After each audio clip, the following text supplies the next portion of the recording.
ಇದೇ ತಿಂಗಳು 20ನೇ ತಾರೀಕು ನಮ್ಮ ಹುಬ್ಬಳ್ಳಿ ಧಾರವಾಡ ಕಮಿಷನರೇಟ್ ವ್ಯಾಪ್ತಿಯ ಹಳೆ ಹುಬ್ಬಳ್ಳಿ ಪೊಲೀಸ್ ಠಾಣೆಯಲ್ಲಿ ಒಂದು ಪ್ರಕರಣ ದಾಖಲಾಗಿತ್ತು. ಅದರಲ್ಲಿ ಗಾಯತ್ರಿ ಅನ್ನೋಂಥ ಒಂದು ಹೆಣ್ಮಗಳು ಅವರ ಪೋಷಕರು ಬಂದ್ಬಿಟ್ಟು ನನ್ನ ಮಗಳನ್ನು ಖ್ವಾಜಾ ಶಿರಹಟ್ಟಿ ಅನ್ನೋಂಥ ಒಬ್ಬ ವ್ಯಕ್ತಿ ಮದುವೆ ಮಾಡ್ಕೊತೀನಿ ಅಂತಂದು ಬಲವಂತವಾಗಿ ಒತ್ತಾಯಪೂರ್ವಕವಾಗಿ ಓಡಿಸ್ಕೊಂಡು ಹೋಗಿದ್ದಾನೆ. ಮತ್ತು ಅವರು ಮದುವೆ ಆಗಿರೋದ್ರ ಬಗ್ಗೆ ನಮಗೆ ಮಾಹಿತಿ ತಿಳಿದು ಬಂದಿದೆ.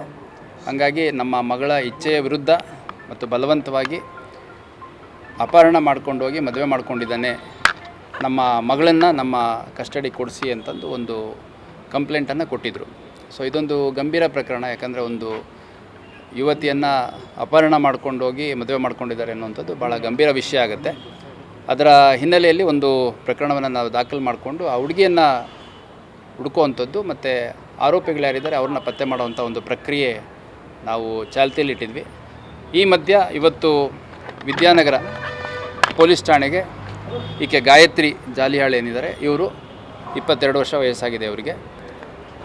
ಇವರು ತಮ್ಮ ಅಡ್ವೊಕೇಟ್ ಮುಖಾಂತರ ಬಂದು ನಾನು ಸ್ವಇಚ್ಛೆಯಿಂದ ಮದುವೆ ಆಗಿದ್ದೀನಿ ಮತ್ತು ಯಾವುದೇ ಒತ್ತಡ ಇಲ್ಲ, ಮತ್ತು ನಾನು ಜೂನ್ 5ನೇ ತಾರೀಕು ಅಂದರೆ ಸುಮಾರು 4-5 ತಿಂಗಳ ಹಿಂದೆಯೇ ಮದುವೆ ಆಗಿದ್ದೀನಿ. ಮದುವೆ ಆದಮೇಲೆ ನಮ್ಮ ತಾಯಿ ಮನೆಗೂ ಹೋಗಿದ್ದೀನಿ ಮತ್ತು ಇವಾಗ ಸದ್ಯ ನನ್ನ ಗಂಡನ ಮನೇಲಿ ವಾಸ ಮಾಡ್ತಾಯಿದ್ದೀನಿ. ನಮ್ಮ ತಾಯಿ ತಂದೆ ಅವರೆಲ್ಲರಿಗೂ ಈ ವಿಷಯ ಗೊತ್ತಿತ್ತು, ಅವರೆಲ್ಲರದ್ದು ಅನುಮತಿ ತೊಗೊಂಡೇ ಮಾಡ್ಕೊಂಡಿದ್ದೀನಿ ನನ್ನ ಮದುವೆನ. ಈ ಮಧ್ಯ ಈ ಥರ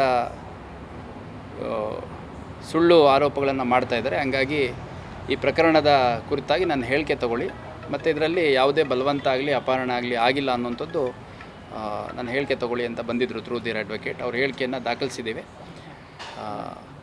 ಮತ್ತು ಈ ಪ್ರಕರಣದ ತನಿಖೆಯನ್ನು ಮುಂದುವರಿಸ್ತೀವಿ.